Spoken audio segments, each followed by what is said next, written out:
আইন, বিচার ও সংসদ বিষয়ক উপদেষ্টা আসিফ নজরুল বলেছেন, অন্তর্বর্তী সরকারের 3টি প্রধান কাজ হচ্ছে গণহত্যার বিচার, সংস্কার ও নির্বাচন। আইন উপদেষ্টা হিসেবে আমার প্রধান কাজ গণহত্যার বিচার করা।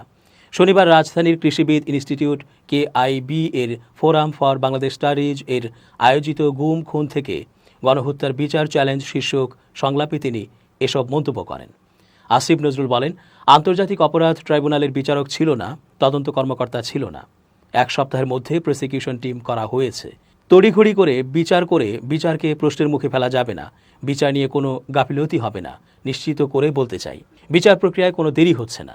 আসামিদের হাতকড়া পরানো নিয়েও উপদেষ্টা বলেন, মামলার শুনানির সময় ও আসামিদের হাতকড়া না পরানো নিয়ে এখন সমালোচনা হচ্ছে। মানবতাবিরোধী অপরাধের বিচারের সময় আসামিদের আইনজীবী যিনি ছিলেন, তিনি বলেছেন, শুনানির জন্য সে সময় 3 মাস দেওয়া হয়েছিল, এখন শুধু 1 মাস দেওয়া হয়েছে। তখন আসামিদের কাউকে হাতকড়া পরানো হয়নি, এখনও আসামিদের হাতকড়া পরানো হচ্ছে না।